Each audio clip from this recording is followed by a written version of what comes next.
Can you hear that? If it's Sunday, it must be coffee talk. Hello, Michael. Good morning. Good morning. How are you? I'm good. Sounds to me like somebody at your house is a little unhappy. Oh, no, he's just talking to the neighbors. Is he? Yeah.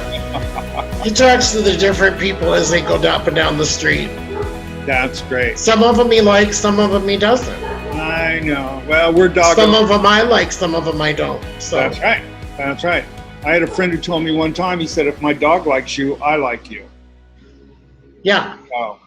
So well, if you're nice to my dog, you got way better chances. There you go. Than if you're not nice. That's right. So good Sunday morning to everyone who is watching this. We're filming this on Sunday morning, and we're going to be posting it later today. We call it Coffee Talk because we just want to include you in our conversations, and usually we cover some information. Wherever they may lead. Yeah. And then we want to talk a little bit about our upcoming education for the summer session, because we got lots of stuff on the calendar, right? Yeah, and we got lots of stuff coming up like right now. Absolutely. So we got a sold out event, and so that's cool. But so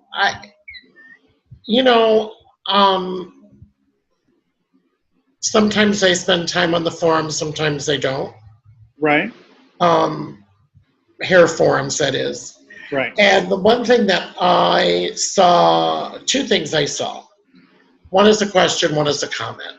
And the first one is this girl was a customer, and she was complaining about her hair breaking off in one specific spot on her head from bleach. And it was just right on the side. It was a big chunk. I don't know. I don't think it looked like it was caused by that. I think could have been the side she tried to straighten too much and got too much heat there. I don't know. It just looked to me like it would have been a more overall thing if it was from bleach. What do you think, Dennis? Well, I think that there's a multitude of reasons that hair will break. I think chemically treated hair, whenever we chemically treat hair, we have to remember the most important thing is that we cannot lighten hair, chemically treat hair without degrading the structure of the hair. It is impossible to lighten or color hair with no damage. So everything that we use can create damage. When I have someone pose a question to me about, well, I used bleach and it only broke the hair in this area, I find that usually if you go back and look at the history, there was probably some history where the hair was already set up to break, whether it broke with the chemical bleach or whether it just broke off because it wouldn't stay together any longer. Either way, that hair was going to end up on the floor. You know, when you use bleach, if you lighten somebody's hair over and over and over and over again, you really don't have much structure left in that hair fiber. You know, I always tell people, we don't see what happens inside the hair because we don't have a scanning electron microscope by our chair. All we have to depend upon is our natural vision and our feel, the touch. And so, but we have to understand that even though we may not see what's going on is we are breaking down the structure of the hair fiber. So if we don't, first of all, reconstruct or rebuild that hair, that's an issue. So you must always reconstruct and rebuild the hair. There's no longer an option for those kind of things. It's now an essential part of the service. Right. You need to use products that have a synergistic connection with the hair. There are many products on the market you can use today that will form an artificial sheath around the hair, sort of like duct taping the hair together. We make it sound pretty by saying they seek out and rebuild broken disulfide bonds, or they multiply the bonds in the hair. And careful. Yeah, I am. I'm being careful. So we have to treat the hair, and we have to treat it with a product that's going to work well in the hair. Now, you know that, and everyone who watches this knows that I'm a huge fan of using protein to rebuild and restructure the hair. Right. We talked about that last week. I know. So for me, when I see an issue where they say, I don't know what happened, it broke the hair, I would say there's probably a series of things that happened over a period of time that caused that situation to occur. So whenever something goes wrong, I never look at the product. I always look at what were all the things that were done previously, the behaviors. Did you treat the hair? Did you over process the hair? Did you take a lightning product and put it under heat because you wanted it to happen faster? You know, there's a law of thermodynamics, Michael, from the law of physics. It comes from the world of physics. And it says, when I put a lightning product underneath a dryer, every 1 minute of heat is equivalent to 8 minutes at room temperature. So people who constantly expose hair to excessive heat, excessive chemicals, that hair is eventually going to break. Right. You know, because the best. Well, it doesn't matter how much duct tape you have. That's right. Doesn't matter how much you have. I mean, you can't. And protein too. It doesn't matter. Moisture, ceramides, ceramide A2, MEA 18 and -MEA. It doesn't matter. Right. Integrity of the hair is the integrity of the hair. Exactly. And all of the I just, you know, we've gotten away from that because we've had people tell us, oh, we got something where you can bleach the hair, bleach the S out of the hair time after time, and this will fix it. Right. Doesn't fix it. Right. And yes, it is there if you use it as a tool. Right. To help yourself and help the client, but you also have to know that you can't push it. I don't like that no one says you can't push it beyond this realm because it's still going to break. Right. It's like having a ladder with the rungs and all the rungs are rotten, but you got duct tape every so often. Right. It's still going to break off. You bet. Where the rungs are hooked together. Well, I got a story for you. Client came into the salon, first time client in the salon, and we always clarify the hair before we color it, right? And she had previous color services. Her hair was in very poor condition. We used a clarifier on it, and as we cleaned off all the garbage that was holding the hair together, the hair snapped. It broke. And she said, well, your clarifier broke my hair. And I said, no, our clarifier didn't break your hair. We cleaned off all the garbage that was gluing your hair together. And that means the hair was going to come off either way, but they had so much stuff on their hair, it was glued together. And I'll guarantee you that there's a huge majority of consumers today with the way we treat, or I would say abuse hair chemically, that are walking around with hair that is destined to fall off. The minute somebody tries to clarify their hair with a clarifying agent, I promise you that hair may break off. Well, there's some educators out there that would be bald. Well, there's some educators in our industry that would be bald, yes. When they are on social media, you know that hair has a short lifespan ahead of it. Well, yeah. And I tried to warn a particular person about not using a particular product that we found out was very, very strong and a very aggressive bleach bundle, and they didn't listen. Right. And we want to stick our head in the sand. But anyway, that's how I would address that. I think in our industry today, it breaks my heart that we always want to blame the product instead of blaming the behaviors. Well, and the variables, you know, did you do it as manufacturers suggested you do it? Because they are going to give you, you know, here's the love-hate thing, Dennis. We can, you know that I've had issues with the big companies taking and not giving anything in return. Right. which my beauty school instructor taught me that was a parasite, Right. something that eats and gives nothing in return. That's right.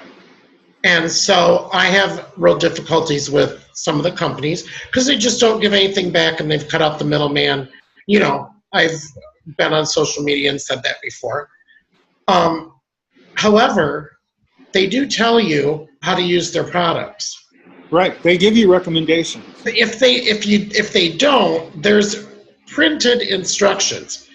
You have to have printed instructions Right. in order for it to be on the market. So inevitably, they have told you, whether it was verbally or written, Right. how to use their product. Right. You guys have got to start reading product labels and figuring it out. Right. I can't stress that enough. And well, and here's another thing that hairdressers have to be prepared for. Do you realize that the moment you add any kind of an additive to your chemical formula, you have crossed over. You have negated their warranty on the product. So if something happens, legally, they are not held responsible. no, if you use a different developer, you use Right. any kind of additive to it, Right. they're not responsible anymore. And probably neither is the additive company. Because you put their product in somebody else's stuff, they can't be responsible for what you put it in. Yeah. However, so it's all left with us holding the bag. Which brings me to the next topic, Dennis. Okay. What would that be? Oh, so here's the other thing that I saw on social media and in forums. And it was basically about commission stylists or salaried managers or some kind of an employee of a salon that had transitioned to being, Oh my God. So That's what happens when your cell phone is very close to your laptop computer. yeah. So what they were talking about is transitioning to being a, I don't know if they were independent contractors, booth runners, which I hate to say that word because we're not renting a booth at the county fair. What? You like that? Well, you're right. I just hate that. I mean, come on, let's have a little class. Let's step it up a little bit. Or if they were suite owners, Right. a suite tends to be something with a separated door and entrance. It's a big booth with a doorway. Right. What? It's a big booth with a doorway. Yeah, a big booth with a doorway, and sometimes a door. And But sometimes anyway, a door. sometimes a door. But they were talking about, the hardest thing that was they were having problems dealing with. And you know what it was, Dennis? What? They got to go out and buy color. Did you know it? Oh my God! Surprise, surprise! Welcome to They the had to go out and buy shampoo yeah, and conditioner. right. And do you know that a lot of the questions were, can somebody help me figure out a conditioner menu for my, Mm-hmm. what? Right. I just find it amazing. I don't know. I don't feel like I got any special training, Dennis. Coming into a salon environment. Right. I got what was given to me because of what I asked and what I had a hunger to know. Right. And so I guess is that because I feel a huge disconnect from some of my peers. Well, I got a couple of things on booth rental, independent contractors, suite owners, whatever. When I came into the industry, you know, there was probably more employee relationships. There was fire, don't worry. So there was fire when I started. But there were more employer-employee relationships. You know, the goal for many salon professionals was to open and own a salon. But I think that what they ran into was a stumbling block. And that stumbling block was that they were never trained in how to run a business. I don't know about you, but when I was in beauty school, there was no training on how to run a business. Nobody taught us about, you know, inventory control, taught us about profit margin, gave you any kind of an estimation about how long it would take to build your business. I mean, look, in Business 101, if you go to junior college and you take Business 101, they tell you if you open a new business, do not expect a profit for 5 years, 60 months. You generate revenue, but you're not going to have a profit, a bottom line profit, at least for 5 years. Now, in our business, I try to, when I talk to new salon professionals, I try to help them understand. It's like, you know, it's like a wheel. You know, in the beginning, the wheel it's not round completely. So it's like you have times when you're busy, you have times when you're not busy. You fill up those times when you're not busy and the wheel gets a little more round, a little more balanced until eventually your wheel is really round and you're cooking and your business is growing very, very well. So I think that was the challenge, and that's what created independent contractors, because salon owners said, look, I don't want to deal with having to pay employee tax. I don't know how to do successful inventory control. I don't know how to price my services, so I'm not paying 1.5 times for the chemicals.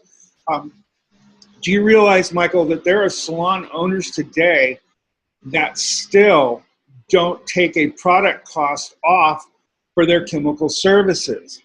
And they're paying their people such a high rate of commission that literally that tube of $8 hair color, you're really paying $16 for that tube of $8 hair color when you count what you're paying your employee in commission. And of course, here in California, it's become very difficult because SB 1513 was passed this last year, which says that you cannot pay commission on service. You can only pay commission on products that are sold. So when they are working for you as an employee, years ago, if you had an appointment at 10 in the morning and one at 5 in the evening, you would come at 9 in the morning, see your 10 o'clock appointment, do the things you do, because it's what we call side work, just like the restaurant business. There's side work in the beauty business, and then wait till your 5 o'clock appointment came. Today, if you're an employer and you have an employee who has that kind of a spread between their appointments, and you require them to stay in the salon, all of those hours in between where they're not producing revenue for you, you must pay them for their downtime. And so now in California, What if you make them clock out? if you make them clock out, then you're saying then they can leave. And then they have that option, because once you have them clock out, then you have no control over them at that point in time. So it's made it very difficult in the state of California, and that's why, of course, we have lots of independent contractors. Right. But here's the problem. On both sides, people don't want to pay I've also seen a couple places where people were looking to find a commission place to work, and they couldn't find one. That's right. And it wasn't in California. It was like because I'm in Thriver, so it was in like a smaller area, and they were moving like 4 hours from their husband got a job transfer 4 hours away. They couldn't do that commute. So they were going to have to start over. Right. So they thought the best thing for them, which would be, and I would tend to agree, would be to find a commission place to work. Right. It would be. It would be more security for them, but that's not the way that it is. And so now today, you have an industry that is really, you know, with the exception of a small percentage, is really driving towards independent contractors. Everything is independent contractors. In fact, manufacturers are now training focused towards the individual independent contractor.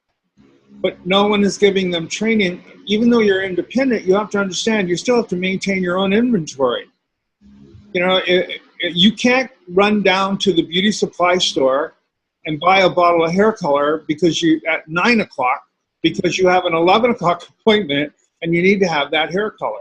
For two reasons. Number one, I don't know whether you realize this or not, but it's more expensive if you buy it a la carte. If you go down and buy one bottle of color, buy 2 bottles of color, it's more expensive than if you buy from a distributor where they give you, as an owner, they give you a break based upon quantity that you purchase. So it's much better to have inventory control. You know, it's funny, I just talked to a friend of mine about this a couple of days ago. And I said to her, I said, look, you order hair color when you are at your very last tube of color. Don't do that. And she said, well, I can't afford to have all 200 shades. I understand that, but I'm sure you have at least 6 shades that you use most often. Well, I do. Okay. And so she uses a color that comes in a 3.5 ounce tube of color. So you can usually get 3 applications out of 1 tube. I said, so keep 2 of your most popular shades that you use. That way, when you get down to 2, it's time to order again. And that way you'll never run out. Because if you have suddenly, let's imagine, and we've all had this happen, you have a very busy week that you didn't expect. And now suddenly they seem to all have the same color in their formula. And now you're out of that shade. So now you're freaking out. You say, how do I mix it? What do I do? You know, it gets crazy. So inventory control is important. And it's also important to you knowing your bottom line. Michael, I'm going to tell you, many salon professionals today do not know what their profit margin is. They don't know what their bottom line is. They're paying $10 a tube for hair color, and they're charging $40 for a retouch. Well, now, and they're using, and that's a one application tube. That's one application, yes. Even if you used 2 applications out of that, it still doesn't make it cost effective. You know, here's what my mentor always said to me. Cost of product should never exceed 10% of your service fee. So if I use $10 worth of product, it needs to be $100. $100 at least. And so we don't do that. Even when we price our services, especially, you know, even if you're a studio owner, you own one of these salon suites, and you say, go in and say, how do you price your services? Well, I look to see what everybody else is charging. That's not how you price your services. You price your services on how many dollars do you have to generate to pay your overhead. That's total overhead. That's your rent, your gas, your electric, your supplies, all of that. And then how much money do you want to walk away with? That divided by, you know, how many clients you're going to see is what you should charge for your service.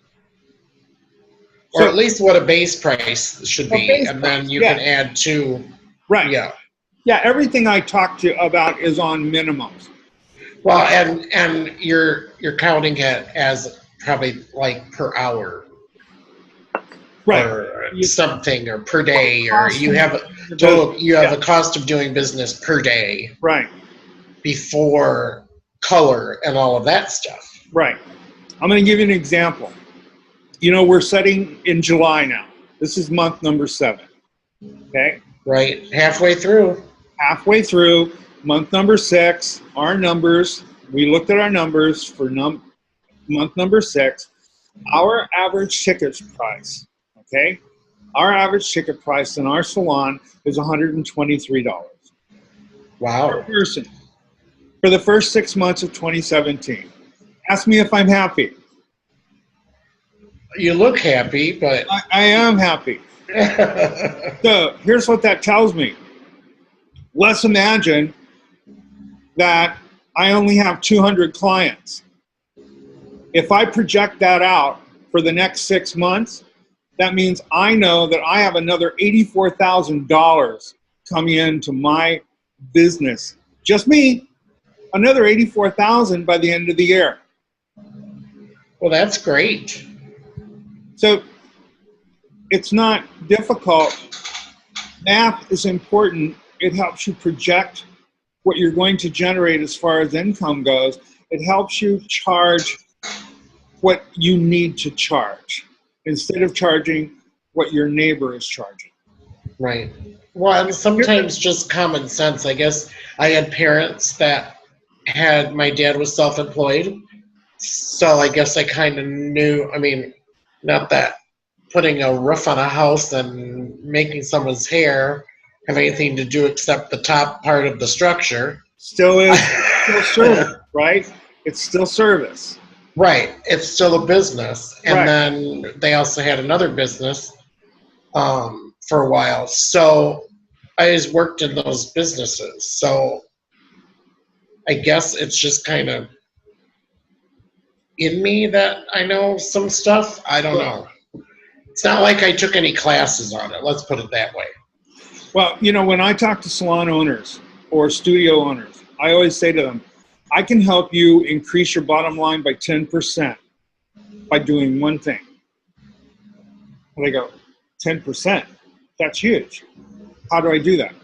Stop waste. There's more waste in the salon today. Waste of chemical products in the back room, over mixing, waste of product.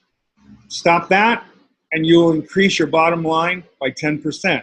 That's a vacation if you do that.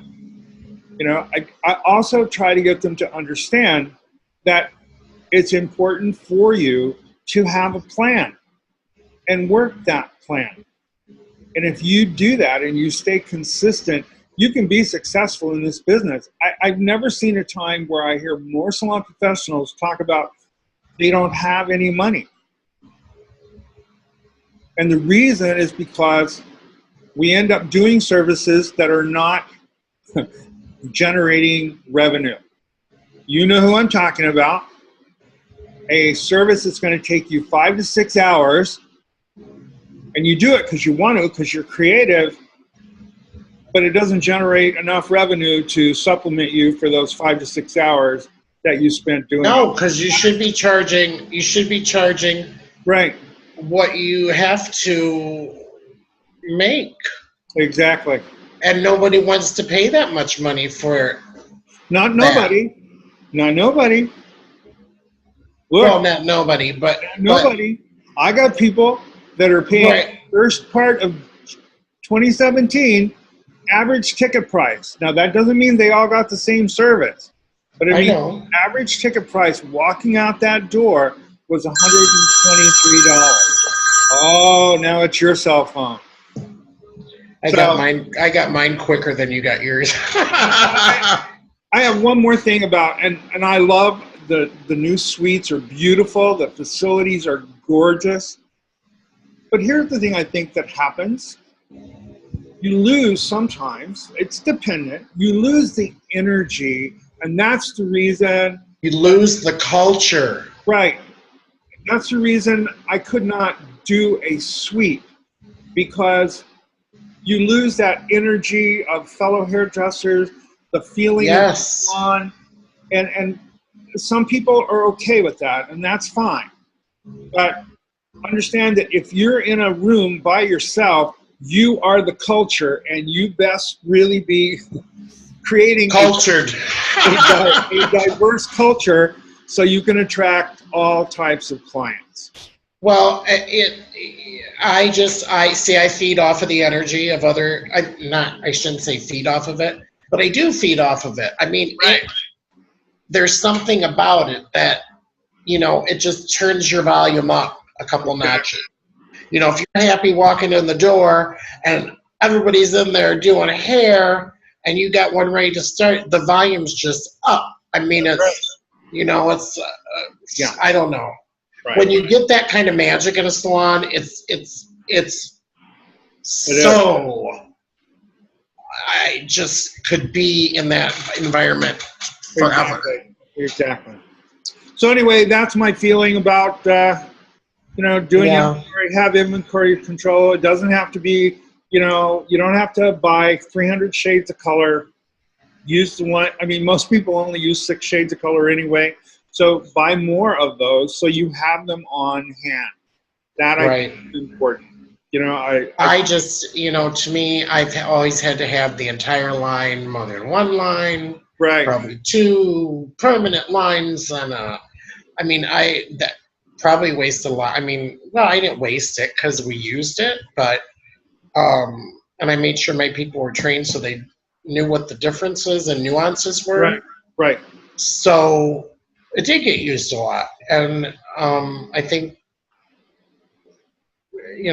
we probably didn't use one as much as the other, but that always happens.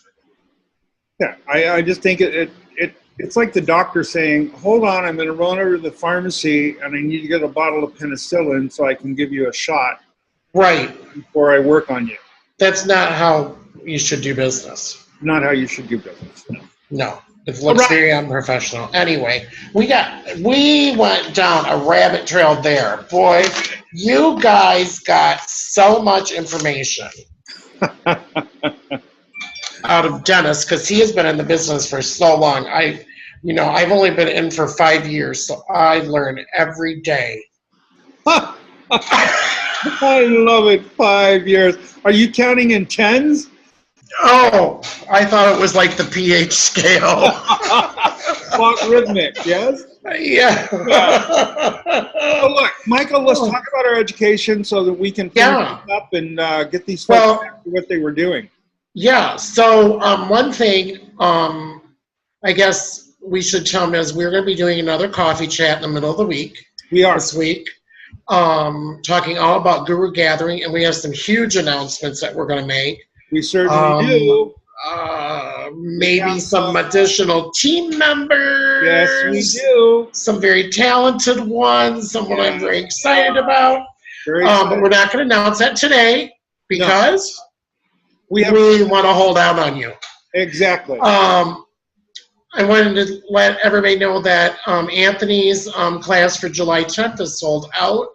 Hallelujah. So that is no longer on the menu, people. July 16th, Dennis, you are doing a complimentary 1-hour webinar, or I don't even know what it's going to be, like this, Zoom. WebEx. It's sort of like an appetizer place. It's a virtual classroom situation, so he's going to do a presentation about PET. Right, performance engagement training. There have been lots of people who've reached out and said, are you doing this program online? I have to be honest and say that it's very difficult to facilitate this program online because you miss the interaction, the live interaction. But we are working on a version of it for the virtual classroom. But for those who want to attend it live, PET, I might think that's self-explanatory, but most people wouldn't. This gives you an overview of what we are doing in this program. And it really is training for trainers. It doesn't matter who you teach for. It has nothing to do with product or brand. Right. You could be teaching how to repair windshields. You could. Or plant a garden. Doesn't matter. It's about facilitation and presentation skills, how to get your learners to interact with you, and it just gives you an overview. It's about living up to that title of, educator, which I hate that word because, Tom Peters, who writes on leadership, one of my favorite authors, he says you can't teach anybody anything unless they want to learn. So truly, we're not really educators, we're really facilitators. And if you look up the word facilitate, it means to make easier, to make it easier, to make the transition easier. That's what we talk about, how to facilitate a program, not how to educate people. Right. So that's on the 16th at 10 a.m. and that's Pacific time. They still have to register for that. Right. Yes, they still have to register on our brand new website,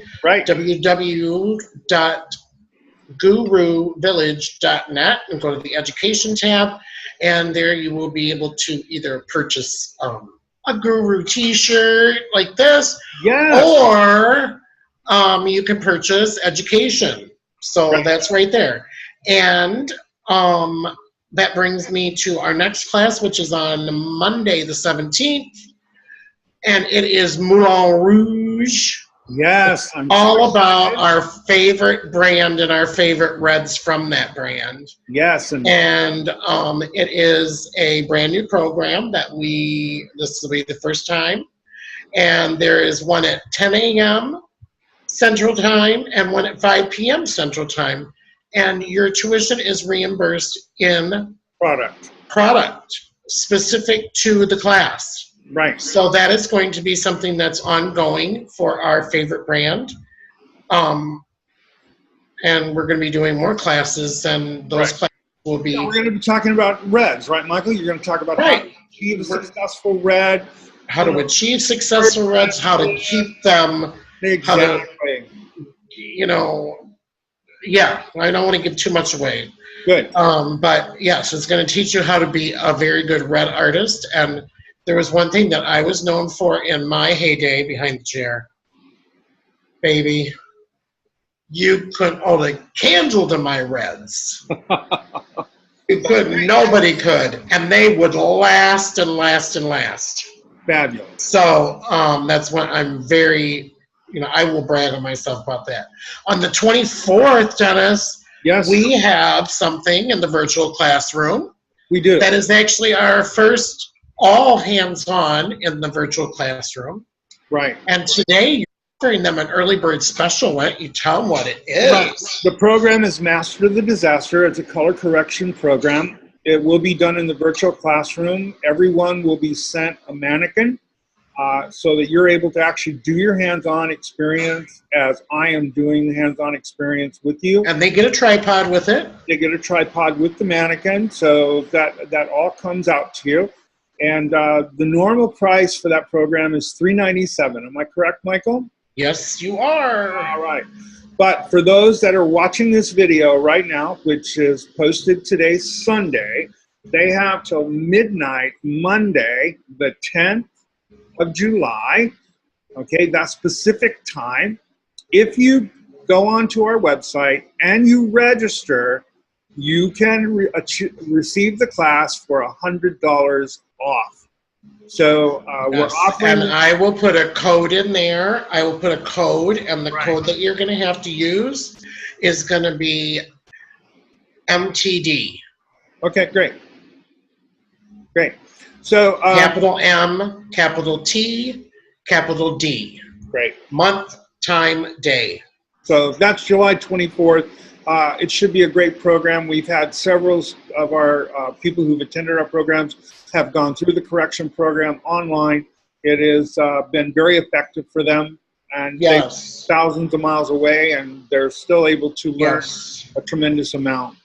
And if you want information from them on how it works, they'll be glad to tell you about it. Right. Mrs. Yvonne Lee and Ms. Heather Weed. Heather Reed, yes. Yvonne Lee is on Facebook as Can You. And Heather Weed is on there as Heather Weed. So you can contact them in private message and ask them about the program. They'll be glad to tell you. Because I know some people probably are leery about that, Dennis. Right. Don't you think? Right. You know, how's that going to work and blah, blah, blah. All you need is a computer, a laptop computer, and your phone. These are Yep. They both have cameras on them. You're good to go. I Yep. can see you. You can see me. Yep. So anyway, the regular price of that is $397. Dennis is giving you an early bird special until midnight Pacific daylight time. I always want to say Pacific Standard Time. It's not standard. It's daylight. Yeah. For $100 off that program. And so the 20th, because we have the drop ship stuff, folks, the 20th is the last day that you can register at that $397 price. Otherwise, it goes up to $447 because we have to expedite shipping. Exactly. So there's an extra $50 after a certain day, and then by the 20th, that's it. You Right. can't take anybody after the 20th because you won't get your stuff. Right. And then we have one more, and actually two more classes. But August 1st, Dennis and I are coming back for round 72 of our Formulation Foundations. B's, R's, and Y's. B's, R's, and Y's. And I will tell you, there are lots of Formula Foundation graduates out there across this country now. I'd say there's probably, we have 60 or 70 or... Oh, yeah.